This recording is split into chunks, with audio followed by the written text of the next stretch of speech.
اگر کوئی بندہ سورہ مومنون کی صرف 11 آیات کو سمجھ جائے تو اس کی زندگی خوشگوار زندگی بن جاتی ہے۔ کتنی اچھی تربیت ہماری کی جا رہی ہے۔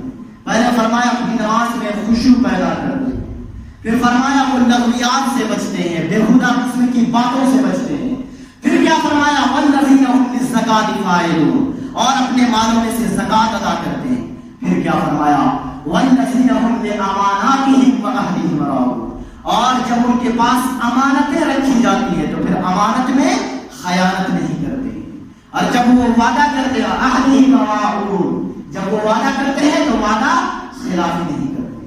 کوئی بندہ ہے تہجد کے نوافل بھی پڑھتا ہے، صلاۃ الاشراق بھی پڑھتا ہے، صلاۃ الاوابین بھی پڑھتا ہے، لیکن وعدہ پورا نہیں کرتا۔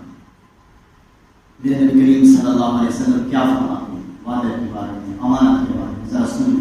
اللہ کے رسول صلی اللہ علیہ وسلم نے بیان فرمایا کہ اگر کسی بندے کے اندر 3 خصلتیں پائی جاتی ہیں، اگر یکجا 3 خصلتیں پائی جاتی ہیں تو وہ بندہ پکا منافق ہے۔ وہ 3 چیزیں کیا ہیں؟ وہ 3 علامتیں کیا ہیں؟ فرمایا اذا حدث کذب، جب وہ بولتا ہے تو جھوٹ بولتا ہے، واذا وعد اخلف، جب وہ وعدہ کرتا ہے تو وعدہ خلافی کرتا ہے، واذا اؤتمن خان، اور جب اس کے پاس امانت رکھی جاتی ہے تو امانت میں خیانت کرتا ہے۔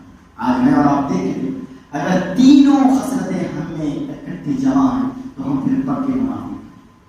اگر کوئی ایک خصلت ہے تو اسے ہم دور کرنے کی کوشش کریں، اللہ کے حضور سچی پکی توبہ کریں کہ مالک اگر میرے اندر یا میرے اندر بھی آپ کے اندر بھی ہو، اس لیے کہ سب سے بڑا مفتی یہاں بیٹھا ہوا، میں کوئی بڑا مفتی نہیں ہوں، سب سے بڑا مفتی اللہ کے رسول نے فرمایا یہ دل بیٹھا ہوا، یہ تمہیں آگاہ کر دے گا کہ خیر کیا ہے اور شر کیا ہے، یہ تمہیں بتلا دے گا کہ اچھائی کیا ہے اور برائی کیا ہے، تو یہ دل ہی کہتا ہے۔ تو میرے دوستو آپ پوچھ لیں اپنے آپ سے کہ ہمارے اندر یہ خصلتیں ہیں تو میں اور آپ اس کو دور کرنے کی کوشش کریں۔ فرمایا والذین هم لاماناتهم وعهدهم راعون، جب ان کے پاس امانت رکھی جاتی تو امانت میں خیانت نہیں کرتے اور وعدے کی